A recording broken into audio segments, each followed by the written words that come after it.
you need to have a growth mindset, like one of abundance and not like a scarcity mindset. Like some people may call it like optimism versus pessimism, scarcity mindset versus growth mindset, however, but be able to look at the water bottle as mostly full and not slightly empty, right?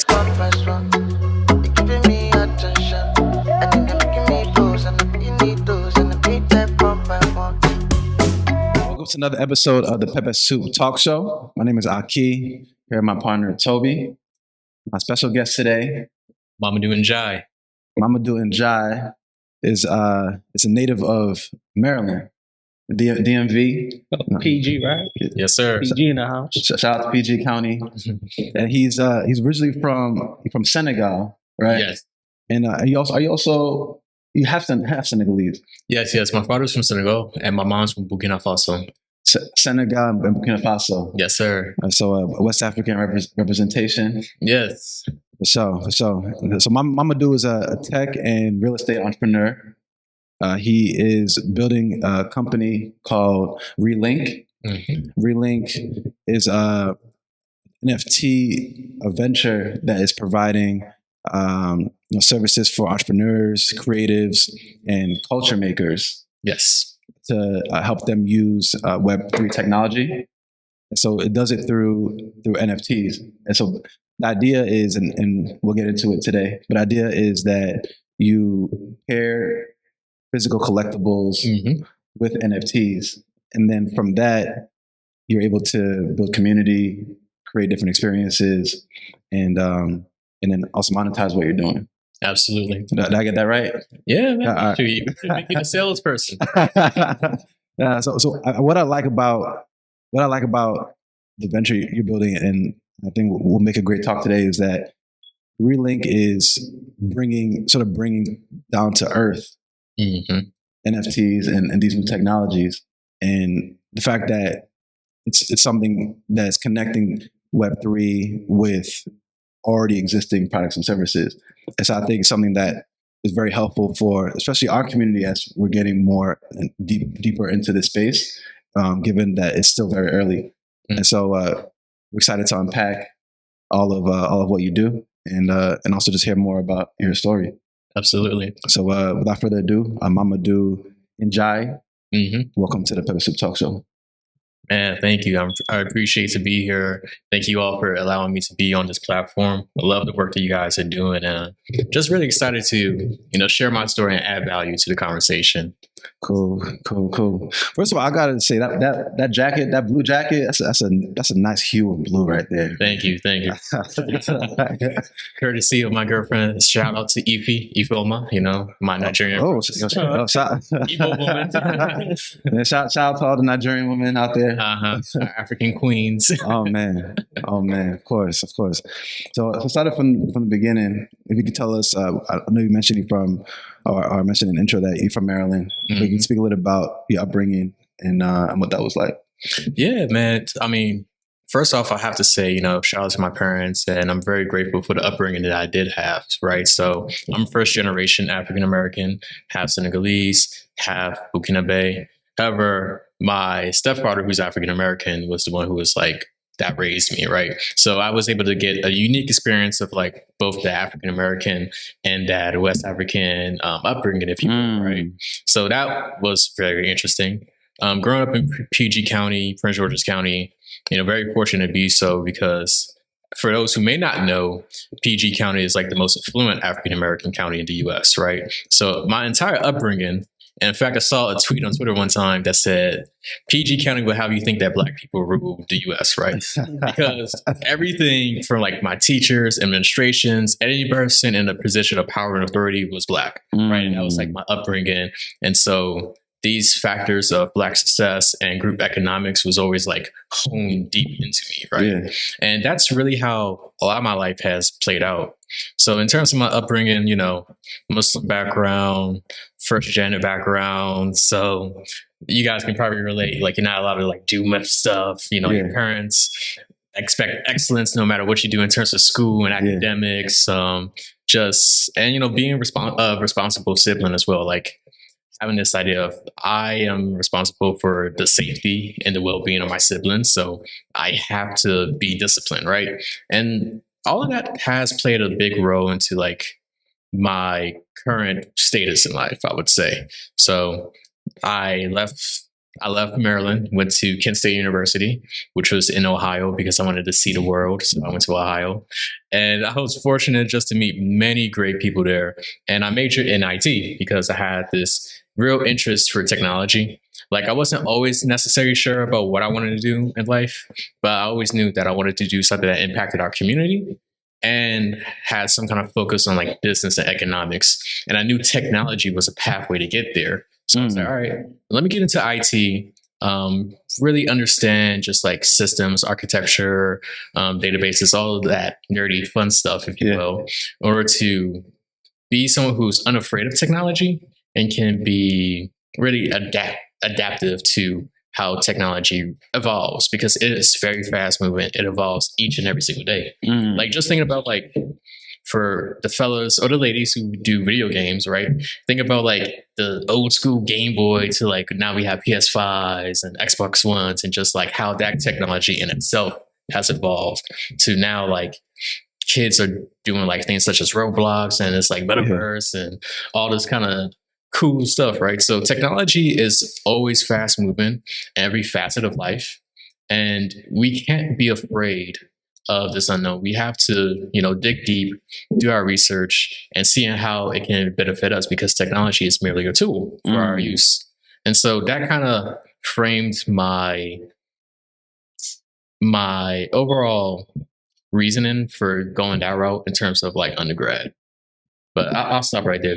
Yeah, questions. No, that was good. Appreciate you give us a real comprehensive background, and you brought up technology. We know that you're in the technology space now, and even before you started Relink, you were Invention for America, right? Yes. Can you talk a little bit about what that experience was like? First of all, what exactly Invention for America is, and what that experience was like. Yeah. So VFA, or Venture for America, was something I did after graduate school. So it's a fellowship program for those college students who are like recent graduates, and it's based on the Teach for America model, and Teach for America is based on the Peace Corps model, right?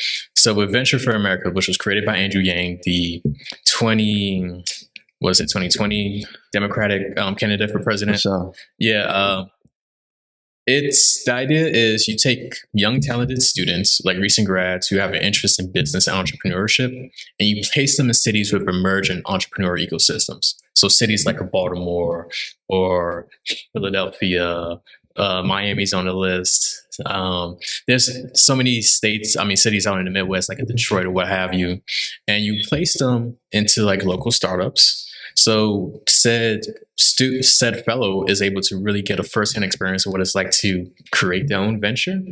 And, the idea is you do it for like 2 years, and then from there, VFA will help support you in your business endeavor, right? And so it was through Venture America where I found like a real outlet to like do something entrepreneurial, because I always had this idea of I want to be able to create or really invest in ecosystems for like businesses within the diaspora, specifically the African diaspora, right? Like, so back home in Africa, back here in the States as well, which is why I did like international development for my master's, right? Yeah. And so, it was a great experience. That's where I met my business partner, Derek. And from there, we was able to really form the idea of Relink.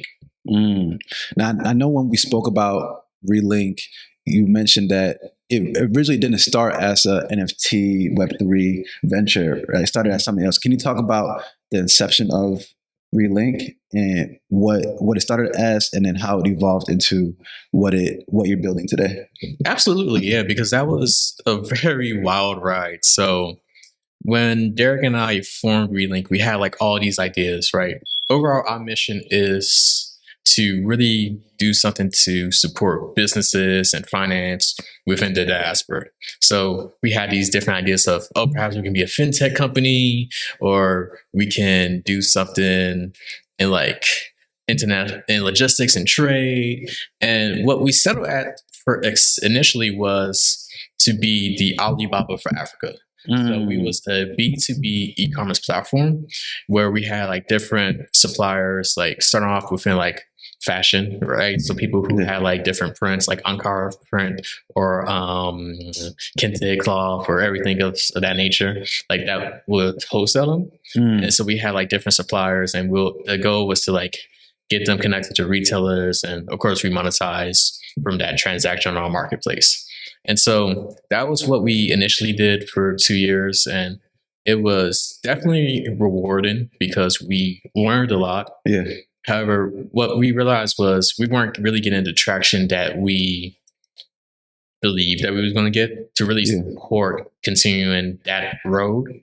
But also, Derek and I have always been interested in technology, and the idea is how do we transform Relink into a high tech company, right? Because those are the companies that become your unicorns, right? Your multi-billion-dollar entities, which is what we aim to do. And so it was always in the back of our head. And then we was just seeing the opportunity like, well, we've been learning about Web3 over the years, and we believe that we have this niche, especially with NFTs, but specifically with physical NFTs, right? Yeah. And just the idea being that overall, let me just break down what an NFT is first of all. Right? Please do. Yeah, right. we've had you are, I believe, our third NFT Web3 guest on the show. Okay, dope. And I'll say this is still a newer space, right? So it's helpful to have to kind of like almost like rinse and repeat the definitions specifically. So if you can kind of break down for us what exactly an NFT is. Most definitely. Right. All right. So the term is a non-fungible token, right? So one thing that annoys me about the Web3 space is there's a lot of this overly complicated language and big jargon just to like scare people off. Like fungible means something that you can exchange, right? So a non-fungible token, it's just a digital certificate that proves ownership of something. That's just all an NFT is, right? And the technology that backs it is the blockchain. Just to really break down blockchain very quickly in a simple manner, if you think about a database, right? Let's say you own a company, right? Like a storefront. And in your store, you have like your database that has all your customers and all that data that you protect. It's private, it's centralized, you own it. The blockchain is essentially a shared database or like of where anybody can like to look up and see what transaction occurred, or like really who owns or owns certain data. It's just open data basis, like very, very simply. Like it's, as far as like for the average viewer, don't get too caught up in trying to understand like how all the technology works and all that stuff when it comes to Web3. That's the job for nerds like myself. You, because let me ask you this. Right. Explain to me how the internet works. He's a Web3 pro right here. I probably know more about Web3 than I do but here's the thing. You're not going to tell me, well, it's a system of interconnected networks. To be honest, I would probably tell you that, you press power. You go on to you type in your password and you double click on Google Chrome. Right. You're not going to say it's not going to say it's a network of interconnected systems and it's a internet protocol, the IP address. No, you're going to say, shoot, like it's connected, it's online. Turn on Google, search anything, voila, there you go. That's it. And that's the point in which we have to get when it comes to Web3. It's simply a tool. You don't know you need to know every little intricate detail of how the technology works. So that's why on Block to Block, our podcast, in which we do each week, we just break down the technology simply. An NFT, just a digital certificate that says that you own something. That's it. Got you. I like how you simplified it and also make it relatable, because when you mentioned the storefront, even when explaining a blockchain, and because you hear people talk about a blockchain as a database, but being able to make it something that's relatable to like what exactly does it really mean, like a database or a place where transactions occur. But if you think about it in the context of something you already know, then it kind of makes it easier to comprehend. We keep it, you gotta keep it simple, man. Yeah. And then you say down the line, you pivot into this NFT space. In terms of moving from, I guess, the Alibaba for Africa model into this new space, what are some of the confirmations you received or the research needed to be like, oh, this is a good direction to go with our company at this point in time? Yeah. So first, it really gained weight by us just truly taking the time to understand blockchain technology and how it works. Because, just like the rest of you all, like you probably heard about like Bitcoin for like years. Anytime people mention Web3, it's always, well, there's Bitcoin. Right. And you're like, okay, well, how this digital coin has value. And that's how I was for the longest. Like, okay, it keeps going up in price, but I don't understand the value. But by really understanding the technology behind it, that blockchain technology, and how that can and will impact industries, it only made sense. And for us, it was just an opportunity of understanding and seeing like, hey, this is the opportunity in which we can make our company high tech. And so that was really the big confirmation there. And of course, you've seen like different trends as well. Like, a year or two ago, especially during 2020, we saw like how this market was extremely hot. Like there was valuations that just didn't make sense. People were selling like NFTs for like millions upon millions, and it would just be like this digital water bottle, and people would be hyped up, right? And now if it crashed significantly. But for us, by really understanding that technology, we saw, okay, this thing isn't going to be together all the time. It's definitely going to crash, but there's going to be a lane for us to do something that has real intrinsic value, which is why we're going with the physical NFT approach, right? Because we want to pair both the physical and digital realms. And essentially, that's what this technology is supposed to be for. Just, once again, blockchain technology, just public databases that is very reliable. Like you don't have to, they call it a trustless system. And which kind of sounds weird, like, what, I can't trust it? No, it just means like you don't have to depend on the integrity of who owns that database to really certify that that data is accurate, right? So that's really what was the confirmation, like seeing like, okay, how this technology works and the ways in which we can really move forward and pivot and position ourselves in the space. That's a good explanation.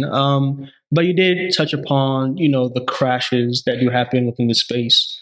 A lot of our, well, not a lot, but my first exposure to the crash was in 2017 when Bitcoin went to, I guess, was it 20K or something? And then it bottomed to like, what, 5K? Or 3K, something crazy. And then we see the reoccurrence now in 2022. That was 70K, and I was at what, 15 or something like that. Yeah, I was just looking at it's a little over 16. A little 16, and now just the cycle and the uncertainty and the newness of this kind of space.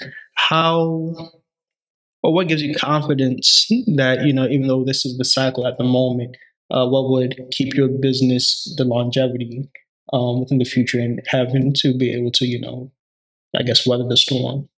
Yeah, absolutely. So one, shout out to Oluwa Warren Buffett, because he has this quote that I love, right? Be cautious when others are greedy and be greedy when others are cautious, right? 2020 to 2021 that's when the media really made NFTs, crypto, and all that very, very big. And we heard all these stories, right? And as I previously mentioned, it just didn't make sense. Like, why were these digital pictures of apes, shout out to the 48 Yacht Club, but why were like some of these projects just making so much money? Like, it just didn't make sense, right? I believe like Logan Paul had an NFT for like 13 million that just dropped down to like not 30 million, like very, very abysmally low. So that's a period in which you have to be cautious, because when things just don't make sense, a lot of times it's an indication that it's an economic bubble and it's about to pop and it's not going to be good.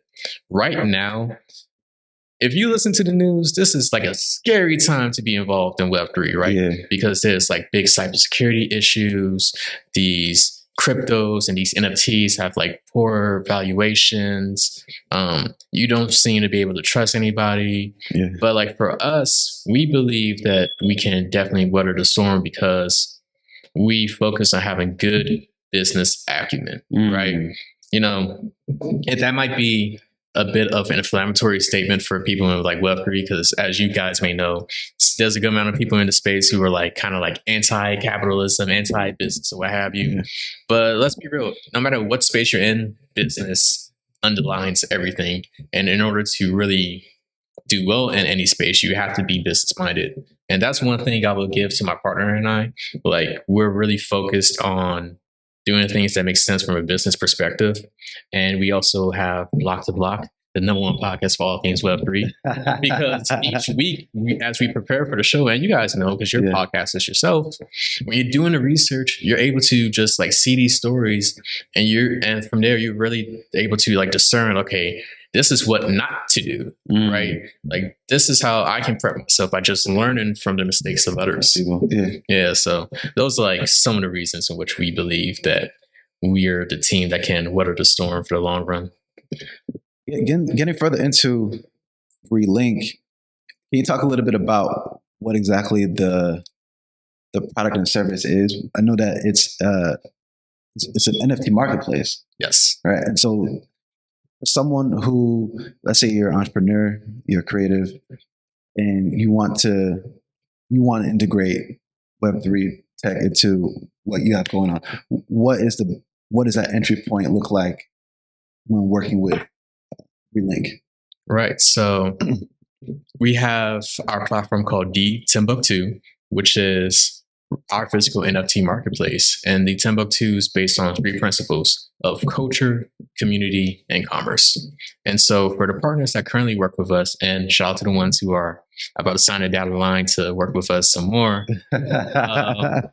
what we do is we really take a consultative approach, and we are your partner in this matter, right? So we're not like other different marketplaces in which they just give you access to create your own NFT on an account and, you're on your own, right? Yeah. Like, we meet with you all.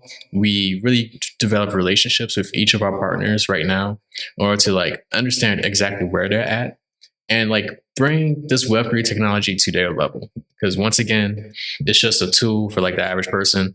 I have to be the nerd that knows all this nerdy stuff. You don't. You just have to use it as a tool, just like the regular internet.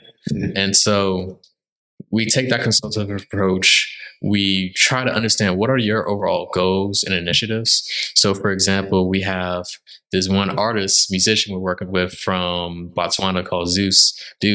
I'm a Swako artist, so that's that Southern African hip hop, and he's really big on community. He's really big on, just getting Botswana in the conversation, if you will. Yeah. And so we have an NFT project for one of his singles right now called Kotsi, and that's just like the entry point to introduce people to the concept, right? Because well, I'll say that off camera, but we got some really cool stuff down the pipeline with him. Yeah.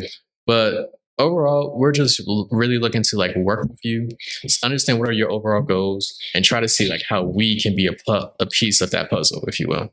For someone like the artist you're working with, what application is he incorporating to his artistry? Is he turning some of his records or creating some of his records as NFTs? Is he creating a collectible that is going to turn into a community? Like how is he? Yes. So with the Kotsi, with the Kotsi NFT project that we have out right now, what happens is, one, you get access to the song, and even though the song is available on all streaming platforms, so go to Spotify, Kotsi, Kotsi by Zeus Deuce, shout out to Zeus. But so you'll get access, like the NFT will have like a music file, right, or MP3 file, and then in addition to that, you can get merchandise, which is like these really dope bucket hats that he has, but also you have the ability to be featured in like a music video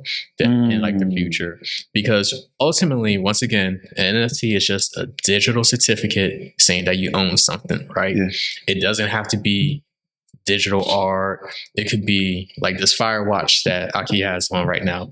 He could have an NFT for that watch that certifies that is authentic from whatever brand that he has, right? NFTs can be really anything. It's just all about how you package them. And so like really like based on the creativity of our partners and the Relink team, because we try to bring some stuff to the table as well, we're really able to just package it to whatever experience that the creator wants, and like how that fits the overall goals. Because for him, one thing he wants to do is like really get more engaged with his fans. Got you. That's cool. And I saw that you guys have done some pretty cool displays also. Like, I know that was that with the South African artist, the display you had in DC? Oh, so the art show, we had art show. Right. We had the first ever physical NFT art show out in DC last October 14th and 15th for 2022. We worked with two partners. One, shout out to Amir, who is the owner of the Home DC Gallery, which is like a Black-owned art gallery where he really provides these spaces for like really unconventional artists, if you will. And then Patrick Henry, who's originally from Jamaica, but has been living in New Orleans for like 12 years now. He's an independent artist who makes this really, really dope wood canvas 3D artwork, right? So it's like real art, but he does it on wood canvases, and like the artwork pops out at you. So you might have seen via the YouTube clip, like some of the artwork is like out the frame, and he's called Mr. Out the Frame. Gotcha. And so at that art show, what we did a couple of things. Like one, for the attendees who registered and got like their ticket on Eventbrite, if you opted in, you was able to receive a free ticket NFT. And the long-term play there is just to like really build a community and like notify them of like certain activities, right? Because when you are a project creator of NFTs, like you can do things like airdrop special codes or special invitations to your users. So that was one of the things. Another thing, each of those artworks came with an NFT. So if you purchased them, you had an NFT that certifies this was created by Patrick Henry. It was purchased for this amount. It's made of these items. This is like description of the artwork, etc. And so in the future, once again, like if you get like a watch or like artwork, it comes with some kind of paper certificate. The NFT replaces that paper with the digital certificate, which exists on the blockchain. So everybody knows it's not fugazi. It's like, it's real, it's authentic, right? And so in the future, somebody can resell that NFT with the artwork, which makes it the physical NFT. And Patrick, who's the creative of that project, he'll receive some kind of royalty cut. Because as we know, within the space, with like a lot of artists and creatives, your work really appreciates the more you get hot, right? Or like after your death or years down the line. So you can be a dope artist. And let's say, once again, you make a 3D water bottle out of art, right? And I may sell it to you for like $100. But because my profile has gone up over the years, that water bottle artwork is now worth at least $1,000, like 10 times the original price point. You get to profit all that bread if you was to resell it. I don't see a dime of it. But with the NFT technology, like we have these smart contracts, which is just a term for computer code. That's all it is, a smart contract. It says automatically, oh, it got resold. Let's take a portion of these proceeds, whatever percentage that you set in your contract, and give it to their creative. So it's like a way in which you can use technology as a tool to ensure that you as a creative monetize from your work in perpetuity. I think it's really dope to hear about the real life applications of these NFTs and how it's relevant to the people and will increasingly become so, because when you hear about NFTs, especially in the mass media, it's really solely from the standpoint of just collectibles. And I think that's what gave it a bad rap, even during the bull run. And so it's dope to hear about these kinds of scenarios. And what I'm most excited for is how NFT technology is creating more possibilities for artists, because there's this whole trope with the starving artist. Right? And I feel like this has this opportunity here to shift that narrative now. Absolutely. As an artist. And then also as someone who is a fan or a supporter, being able to more come along on the journey of the artists that you love and care about. If those artists decide to go in that direction. So, for example, even like the South African or the what do you say? The Botswana artist. He said he wants to engage more with his fans. Like he wants to be more connected, and there's so many cool things that you can do to bring your supporters along the journey, especially if you're someone who is early on and you as a supporter identifies like, oh, this guy is going somewhere, and you naturally you would just be sort of like an ambassador, right? or a promoter, because you just mess with the person, but to also now be able to capture some of that value that gets created over the years is just very dope. Absolutely. Yeah. So now that we have a better understanding of the inner workings of Relink, some of the things doing a startup, you first have to find your product market fit, get customers, and from what my understanding, how do you believe this will scale in the future, especially to help people in the African diaspora or the continent in the whole? Yeah, great question. So we're still in this stage in which we are identifying our product market fit. We're experimenting. One of the things that we're going to do next year, and hopefully the team right here, I'm gonna put you on blast, can be a part of that journey, is to just do more activations, right? Like more events where we can just really break it down for the people, because that was the dope thing about the art show, right? Yeah. By having that experience, people of all backgrounds, and I'm talking about people the age of mama and papa, who are 50 plus, or wow, I get it now. This technology, it makes sense. In fact, I can see it being used in X, Y, and Z way, right? That's really what we want to accomplish with our activation. So within the next year, one way in which we plan to kind of scale, if you will, is by having more of those experiences. But in the long-term play, there's definitely more ways in which we want to expand from a technological and a product offering. So, just right now, we're really working with these partners in a more intimate manner to really understand, okay, as we build out our applications, here are the key features that any person can be able to use once they get on our platform. So it's not a matter of myself and Derek having to, have a really close, intimate relationship with everybody, because that's just not scalable. Yeah. But our platform, from a technological standpoint, has all of these elements, which will allow any creative on the Timbucktoo platform to really grow their brand more, or even supplement their brand with the Timbucktoo. Now this Timbucktoo platform, it's a NFT marketplace, right? Mm-hmm. And you mentioned being able to build your brand. So is there also a component around it that provides a service in that manner? Yeah. Right now, the service is really that consultative approach I talked to earlier, when we work with our partners to help them understand the technology, and then we work together to come up with different rollouts of what those different product offerings would look like from a really creative lens. That's just more than just put out an NFT. Yeah. For example, shout out to my man Zeke from Streetwear Connections, which is a all-in-one platform for all things streetwear. So from exclusive sneakers, apparel, jewelry, he's one of our partners, right? And so we're using his NFT project to power the VIP program, right? But there's way more dope creative stuff that we have planned. And once again, this VIP program is just really the gateway to get people hooked in, and get people to understand what we're doing. But for each partner, it's all about strategy, man. Everybody has their own roadmap, everybody has their 5-year plan, if you will, and we're just finding ways to be a piece and partial of that 5-year plan by having a platform that is the perfect tool to expand the brand. And I know I'm not being super specific, but I just don't want to give away certain details of projects that we have coming down the pipe. I'll tell you guys offline though. Yeah. What's up?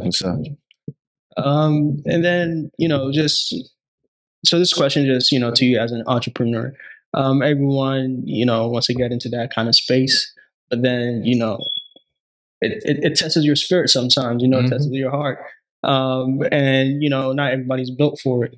What some of the things, in your journey, gave you encouragement, or, picks you back up while building this product or project? Yeah, most definitely. There's a lot of things, right? So one that may come to a surprise to some, but family and like learning family history a bit more. Like that might seem totally left field, but in speaking with like my grandma who still listens to me, she's talking to me about like how we have, actually you guys are like this. So on my grandma's side, she has grandparents that are originally from Nigeria, like Yoruba, and like how they relocated from Nigeria over to Sierra Leone and had like a palm oil farm, right? Yeah. And then like I have like other relatives, like at least from my father's side, because my Senegalese grandma, who are like entrepreneurial folks who had like different businesses and whatnot. And then on my mom's side, my mom's an entrepreneur, right? So like understanding like, oh, this stuff is in my blood. Like I can do this. And in fact, what am I complaining about? Because I'm in a day and age in which any business question I have, Google.com. Google.com. You know what I mean? Like what am YouTube University. Right. YouTube University. Yeah. So that's like one way. Of course, like having strong faith as well. So I know that's like different for everybody. Me, I'm Muslim, so being able to like understand this notion of everything happens for a reason. Yeah. Like there's this one expression I like that says man plants and God laughs. Yeah. Right? Like everything happens for a reason. Like even though it may not happen in the manner in which you envisioned. Yeah. Like so for example, like I envisioned, we're gonna be like the next Alibaba for Africa. Right. That didn't necessarily pan out. But now I'm in this lane that I had no idea I was even going into, being like Web3 and like just the different opportunities that span out of that, right? Yeah. So there's that. Another thing that helps is listening to like different podcasts just to like really consume content that is like motivational for me, because you know what they say, you are what you eat. I believe also like you become what you listen to. Right. So if you're listening to a lot of things that are not productive, a lot of like, ratchet activity or whatever, like that's how you're going to be. You're going to be ratchet. But if you're listening to like platforms where you have like people who are currently at levels of success that you want to achieve, and you're listening to ways in which they went about their journey, then it just gives you ideas of like, oh, okay, like I can do this and do that. There's been so many times where I listen to podcasts, like shout out to like podcasts like Bigger Pockets, Earn Your Leisure, Black Wolf Renaissance, and they have like different guests on. And that guest may be in an industry that has nothing to do directly with like Web3. And I would be like, oh, from a business application standpoint, that makes sense. And I can like implement that into like my venture, right? So like continuously trying to learn, like these are the things that help motivate me on a daily. Yeah. I love that, man. I love that. I feel like as an entrepreneur, that being willing to adapt, like being adaptable and being open to where the journey takes you, is huge. You mentioned Bigger Pockets. We know you're also a real estate investor. Can you talk a little about experiences in real estate? Yeah, happy to. I'm not big time like you, my brother. Oh no! Listen, I did my research. I did my research. I'm just on my way. But yeah. So in terms of real estate, I currently have a property out in West Philly, a duplex that I reside in. Like I'm house hacking. So the idea is you get a property, whether it's like a single family or a small multi, being like a duplex, triplex, or quadplex. You live in one room or unit, and then you just rent out the rest. And that either covers the majority of your mortgage, your entire mortgage, or you can be in a position of cash flow or profit, right? And so for me, like, because I just hated this whole narrative of, if you want to be an entrepreneur, you're going to be broke as hell for a minute. I was just like, well, I'm not going to just go back to my mama's house. Like, I mean, sure, it'd be good because I can eat jollof rice, all that stuff. But we know, like, that comes with a lot of responsibilities. Yeah. Like, your mom making you do stuff on WhatsApp or fixing stuff. I don't got time for all that. So I was like, okay, how can I really mitigate my risk, right? And put myself in a position where I may not necessarily have money, but I'm not like a starving artist or a starving entrepreneur. Yeah. So house hacking was like a means in which I'm like, okay, I can like mitigate my risk. I can like get an asset and like really always have a place to stay at, even though I have to pay a little bit out of pocket. Like, okay, like if worst comes to worst, I can like, I don't know, DoorDash or whatever to like make the difference. So there's that. In Philly, there's this program called Jumpstart. I did Jumpstart Germantown, which has expanded to like, I want to say all the neighborhoods, like West Philly, Southwest, what have you. But shout out to Ken Weinstein, who I met some years ago. And Jumpstart Philly is really a program that focuses on teaching local residents how to become real estate developers and investors, right? And so the premise of the program is you just take some classes for like a few weeks. Like when I did it was like 4 weeks, met once a week, and you just learn the different aspects of like real estate development. And at the end of the program, you get paired with a mentor. And when you work with that mentor to like do different projects. And what's dope about Jumpstart is they also give you like financing as well for your projects. And so through Jumpstart, that's how I was like, okay, I have a mentor. Like, now all I need is like opportunity. Yeah. And so right now they've been doing like this PHA lottery. So for those who aren't familiar, PHA is like the Philadelphia Housing Authority. And like all cities, when you see a lot of these rundown, abandoned properties or blighted properties, a lot of times they're owned by the city. And the city may have some kind of bidding process in which they may give them out to like different developers. And for most cities, it's like a very long and tedious process, which is why a lot of these properties don't get fixed up that quickly. Now, what PHA is attempting to do and has been doing is have public-private partnerships with the Jumpstart team, right? So what they did was it was like a lottery system. I just filled out a Google form, and I was like in the first class that got a property for $10. Wow. Yeah, but it's $10. But after closing, it was really like a couple of G's. But I mean, that's continue. Yeah, but nonetheless, I did that project with my mentor. Shout out to Deepta, and really, really dope real estate investor and mentor. And we was able to fix it up, sell it to somebody of like lower income. Yeah. And what's dope was the person we ended up selling the house to was somebody who was originally from that neighborhood, because the property was in Kensington. Okay. Like she was from that neighborhood, wanted to move back to that neighborhood, but just couldn't because she would often get outbidded by like investors with like big pockets or whatever. But she was able to get that high quality home for a deep discounted price. Yeah. And it was like a win-win situation for all parties involved. Wow. So, well, that's an amazing story, man. You know what's crazy? Because I was in Jumpstart, sometime back, and I remember that form coming through. I didn't get picked though. Like, but you applied though. You applied. Definitely put out that form. I remember.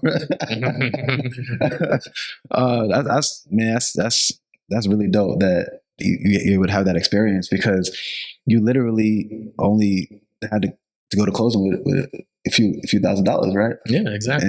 And you're able to go through that experience of the renovating or fixing the property up and the transaction and then what came from that. Yeah, absolutely. That's very dope, man. And also just shout out to Jumpstart in general. Like, great people. Love the organization. Shout out to Angie, Ken, Derek, all of them. Great people. For sure. Yeah. I guess shifting back to the conversation. Real estate stuff. Derailing. Just, I guess it's the last question, just specific to, building a business. Another pain point, actually it's kind of similar to, real estate, finding a good tenant. I'm not sure how far you are with Relink. They say it's always hard to find like good people to work with you, and having co-founders. When you were expanding, I know you said one of your partners you met through VFA. Were there any connection within that network to help you expand your business and how that process of vetting people and establishing your company? Yeah. So, officially from a IRS employment standpoint, it's just myself and Derek, my co-founder, who are like actual employees of Relink. However, we have definitely worked with different people in like a contractual standpoint. And really, so like shout out to Sean, who was on episode 8 of the Block to Block podcast. Check that out, because he talks about how to become a Web3 developer. Like he's somebody that's like working with us for our mobile application that we want to drop next year, right? and he was also a VFA person. Okay. But like over the years, like I just had a relationship with Sean, and like he was like a really cool dude. Like I've seen his journey in terms of like him become a better and better developer. So when the opportunity presented itself, we was like, okay, like, hey, like, how about you work with us to help build out our app, and just like do it from that standpoint. So really, VFA was impactful from like networks, but like just general relationships, because oftentimes we do underestimate the people that we do know, right? Like to be not just only an entrepreneur, but someone who's successful in life in general, you need to have a growth mindset, like one of abundance and not like a scarcity mindset. Like some people may call it like optimism versus pessimism, scarcity mindset versus growth mindset, however, but be able to look at the water bottle as mostly full and not slightly empty, right? So you like what I did right there, right? So with that, like you can really look into your network and see like who has skills, right? And just see how you can provide opportunities for them to utilize their skills and their passions. So like, for example, like, I ain't ashamed to admit it. Like, even though I appreciate fashion, I don't have the time to like be out there looking for like good fits and deals, and I don't have time for that one. So, but my girlfriend is a fashionista, so I allow her, especially when we're doing like relink activations, to like put our drip together, right? My partner Derek, he was able to like find somebody just randomly who is a videographer, and so from that one video that you saw about the art show, like he was the one that put that together. Like we just looked within our network and found different people that we just knew, like whether it's from the business program we did or just life in general. We understood like, hey, we all went to school for the most part. Everybody has some kind of hustle. Everybody's dope at something. What is it that you're dope at, and how can I create an opportunity that's mutually beneficial and just take it from there? Yeah, and I love that. And there's this I don't know, it was an interview or just a clip I was watching some years back of Issa Rae. She's talking about networking, and she was talking about this idea of networking horizontally versus vertically, meaning that the people who are around you already, like your friends, your family, people that you know and that are also on sort of coming up and growing, that to like emphasize that, right? Emphasize those relationships, rather than because a lot of times people may be looking for the mentor, and that's important too. Like mentorship is important, and aspiration of where you are aspiring, where you're trying to be and working to be. But as you say, it's easy to underestimate who's sitting right next to you, right? Or who's in really close proximity to you. Absolutely. Just a background regarding that. I didn't know. Well, I was informed. You just remind me through that explanation. I'm not sure if y'all heard of Diary of Awkward Black Girl. Yeah. So that's what she did on YouTube before, I guess, HBO reached out to her to do Insecure. And I checked out the quality. I was like, oh, it's decent, but it's not like Insecure. I was like, that's some good ambition right there. And that jump. That's real. She's that's out real. here after that, but but just to for sure. Yeah, it's like what's the journey of 1,000 miles? We get to the first step. How do you eat an elephant? One bite at a time. And so I got one more question for you, Mamadou. Well, two more questions. All right. The first question is, we ask this question to all our guests, and I'm very curious to hear your answer, given where you're from. Who makes the best jollof rice? Oh, so I like to call myself a bit of a jollof rice connoisseur, because I've had, like, obviously my mom's from like Burkina Faso, so I had her jollof rice growing up, which is fire. I have jollof rice from like Nigeria, Ghana, Sierra Leone, Congo, Guinea, obviously Senegal. Yeah, you had jollof rice from Guinea. Yeah. So like, and not necessarily. It's crazy because our other partner Sekou, he's been saying for a minute now that Guinea makes jollof rice, and 75% not believed him. Oh no, they still fire.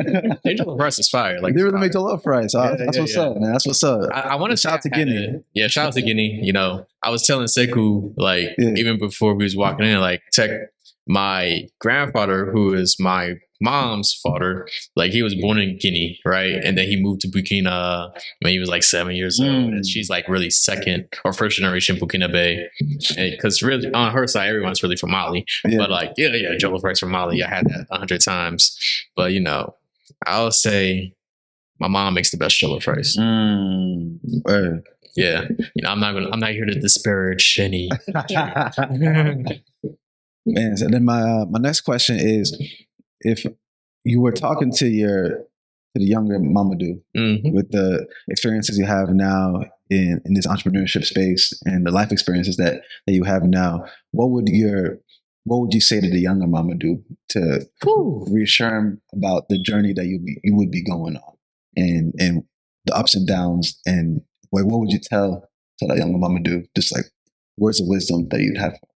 Absolutely. So a couple of things. One, have faith and confidence in yourself. Like, you do have an amazing skill set, and not every successful person you see is 100% dope at everything, because they're not. Like, and not to disparage or, you know, throw shots at anybody, is they're at that position because of the team that they're able to build, right? Their relationships, their mentors, their coaches. So recognize and hone in on your own skill set, and just build a team and a culture around you that can like help prepare you and everybody else to the next level. A couple of things: make sure that you stay extremely disciplined. I'll tell them certain books to read from like a mindset perspective, like Think and Grow Rich by Napoleon Hill is a good one. Rich Dad Poor Dad is a good one too.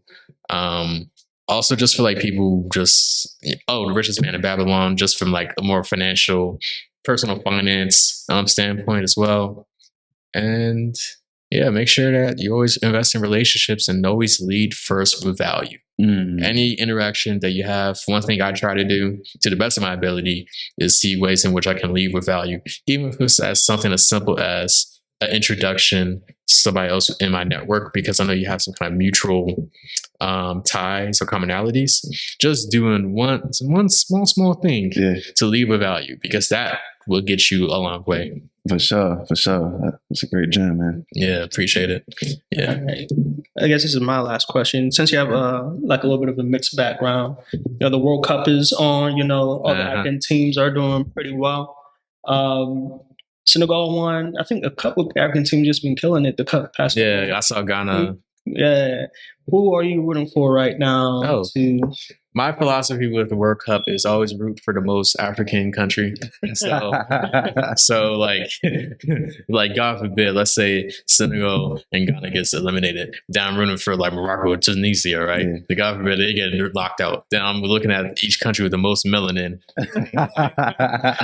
I'm gonna be real, like that's I'm like, all right. So I guess Japan, I'm rooting for that, right? So, but obviously, you know, I'm rooting for Senegal because you know we won the Africa Cup of Nations recently. So I'm like, man, I just want an African team to win the World Cup for once. I don't even care if it's like Senegal. It could be Ghana or Morocco for all I care. Like, I just want somebody from the continent to win. But first choice is Senegal. Man, shout out to Senegal. Yes, shout out. Yeah, we're watching. But Mamadou, it's been an honor and pleasure to have you on the show. We look forward to seeing where you take things with Relink and where you take things overall, and we're happy to share your story with our audience. Before we head out, is there anything that we missed or that you want to sort of leave our audience with? Yeah. The only thing I would leave the audience with is always remember that you have a talent. There's something in this world that you're meant to do. And the only thing that's keeping you back from that is yourself and whatever BS insecurity or BS notion that you implant in your head. You are talented and you can accomplish whatever it is that you do. But what you have to do is you have to be disciplined about it, and you have to be a person of integrity, and you have to build meaningful, mutually beneficial relationships. And with that, I'm out. I'm Mamadou Ndiaye. It's been a pleasure, gentlemen. I greatly enjoyed this conversation, man. Hey, this is Mamadou Ndiaye, aka NFT Ndiaye, and I've been a esteemed member of the Pepper Soup Talk Show. It was an amazing experience just getting to just have a great dialogue with both Aki and Toby, my Nigerian brothers. I love it. I can't wait to come back, and hopefully I can be a reoccurring guest on the show. But definitely stay tuned. Make sure you watch, share, subscribe to their platform, and share with all your loved ones.